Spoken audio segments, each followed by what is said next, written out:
Assalamualaikum warahmatullahi wabarakatuh. Selamat pagi, selamat bertemu kembali bersama kami, Saifuddin Tahir dalam channel Sinau Kapal. Kali ini saya akan berbagi perihal di dunia ini ada suatu asosiasi atau perkumpulan perdagangan global dengan menggunakan laut atau pelayaran dengan menggunakan laut, yang mana para pemilik kapal dan operator kapal bergabung menjadi satu.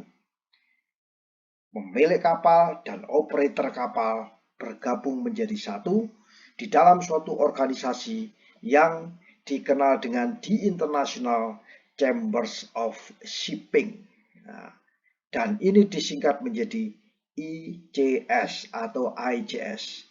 International Chamber of Shipping ini adalah suatu non-government organization yang seringkali hadir di dalam seluruh sidang-sidang yang ada di International Maritime Organization. Dan ini sangat menarik karena ICS ini banyak memberikan kontribusi khususnya untuk bidang bisnis pelayaran. Marilah kita masuk satu persatu apa yang ada di dalam International Chambers of Shipping. Kalau kita melihat logo daripada Chamber of Shipping, International Chamber of Shipping ini adalah logonya sangat sederhana dan berlokasi didirikannya di London ya pada tahun 1921. ICS itu mengumpulkan para shipper ya, para pemilik kapal, para operator kapal.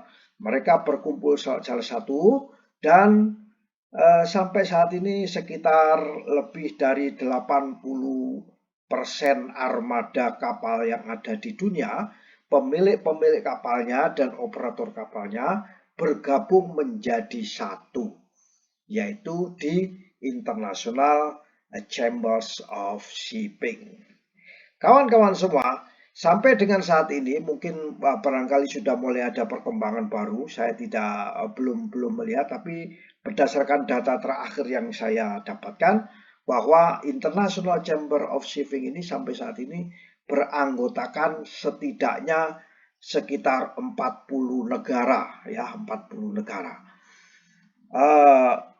Karena banyak dibandingkan dengan IMO, memang karena ini adalah organisasi non-governmental, sedangkan IMO adalah organisasi governmental. Kalau IMO sekitar setidaknya 170 sekian atau 177 negara. Kawan-kawan semua, seiring dengan perkembangan zaman, akhirnya logonya berubah dan menjadi International Chamber of Shipping seperti itu. Dan organisasi ini sangat official.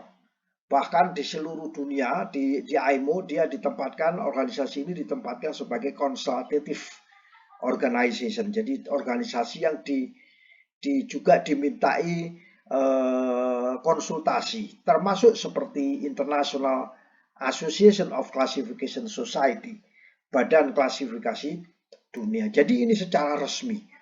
Dan yang paling unik, bila ada isu-isu tentang pelayaran, itu IMO selalu bertanya tentang case sebenarnya yang terjadi di dalam bisnis pelayaran. Sebagai contoh misalnya ballast water management. Waktu itu digulirkanlah konvensi ballast water management, namun ICS memberikan gambaran sejauh mana kalau itu diimplementasikan di lapangan, artinya di kapal-kapal dan pelayaran dunia.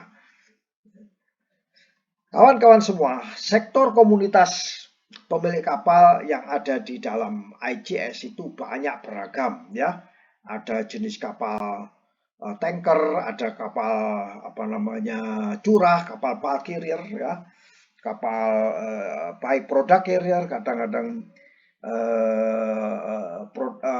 crude carrier, ada kapal chemical tanker, ada gas carrier, kontainer general cargo dan kapal-kapal pendukung industri offshore, serta juga kapal penumpang. Dan ini adalah gedung yang pertama kali didirikan di London, yaitu pada tahun 1921.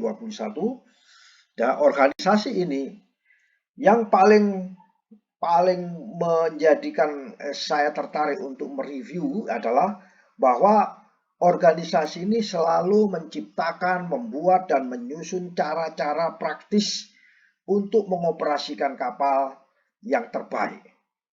Cara-cara terbaik untuk bagaimana manajemen suatu kapal. Dia selalu menyusun. Dan di gedung inilah cara-cara praktis atau best practice tersebut disusun.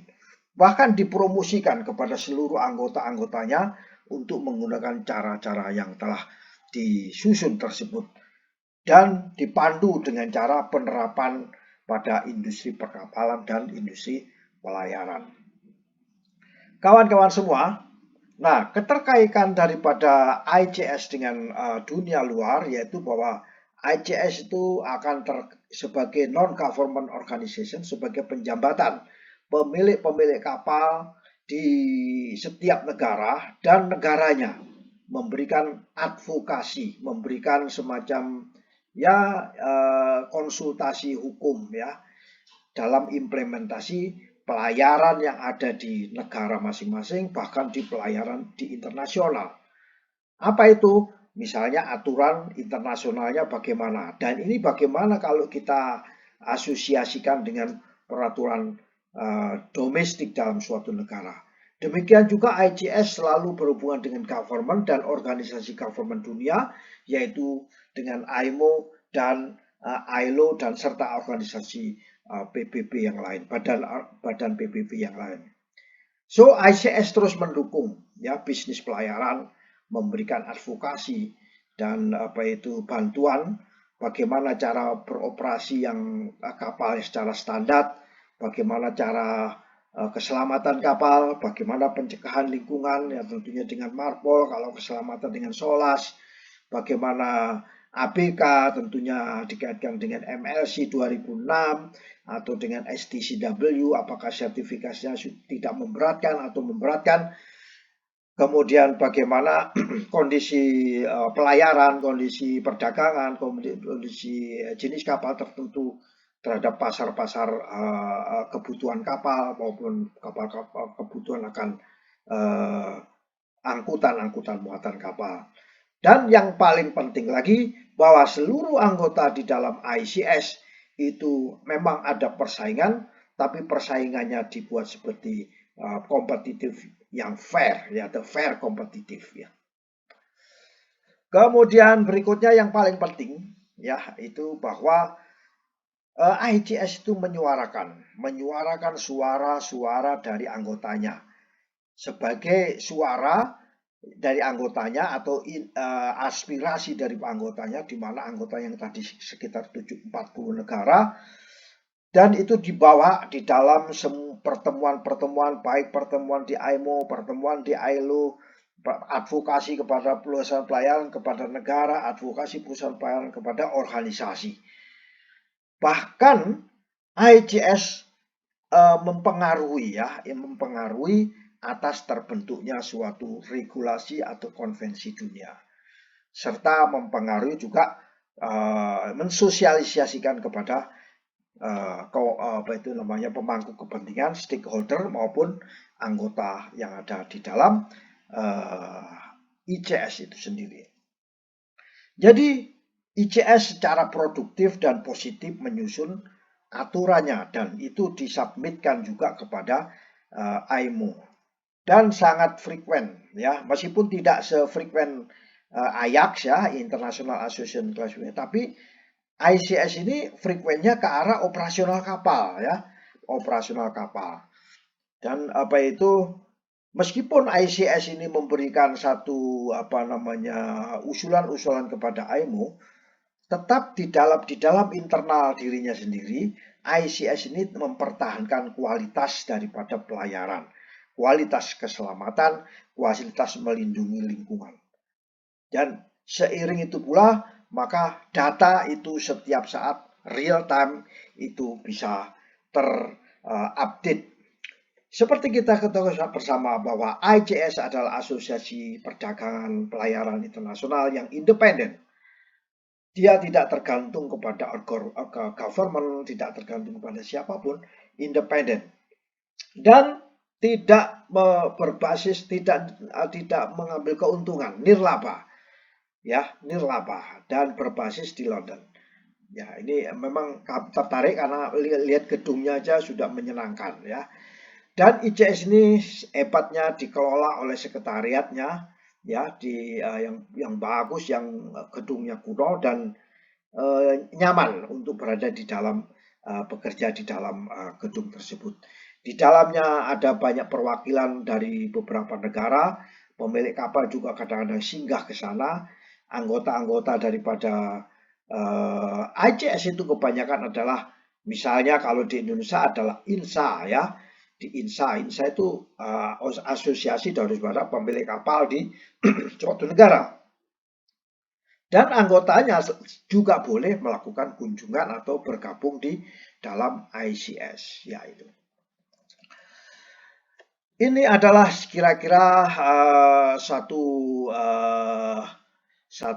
informasi yang sangat penting, dan kita sebagai praktisi maritim di Indonesia tentunya ingin menciptakan suatu suasana yang sama ya.